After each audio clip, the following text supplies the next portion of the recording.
મારો સવાલ એ છે કે કેસી વેણુગોપાલ સાહેબે આજે જાહેર મંચ પરથી કહેવું પડ્યું, ભલે તમે કદાચ કીધું કે મારો ઘરનો માઠો પ્રસંગ હતો, તમે મંજૂરી કદાચ લીધી હશે, મંજૂરી લીધી હોય તો પછી આવી રીતે જાહેર મંચ પરથી કેસી વેણુગોપાલ સાહેબે કેમ કહેવું પડે કે મારે તાત્કાલિક કાર્યવાહી કરવી પડશે જે જિલ્લા અધિકારી હાજર રહેતા નથી એના માટે?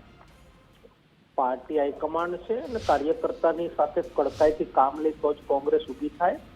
એમાં કશું એને ખોટું નથી કીધું. મેં મારું વર્ઝન ને મારી વાત લેખિતમાં જાણ કરેલી છે અને હાઈકમાન્ડ જે છે એ અહીંયા જયારે પ્રદેશના નેતાઓને વાત કરતા હોય તો પ્રદેશના નેતાઓને બ્રીફિંગ કરવાનું રહેતું હોય છે.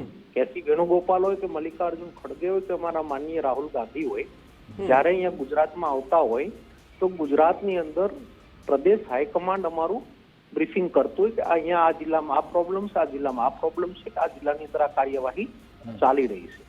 કોઈ મિસકોમ્યુનિકેશન ગેપ રહી ગયો હશે. હા, હું એના પર જ આવતો હતો કે કદાચ એમને બ્રીફિંગ કેસી વેણુગોપાલ સાહેબને બરાબર થયું નથી, નહીં તો પછી આવું સ્ટેટમેન્ટ એ સ્ટેજ પરથી ન આપતા.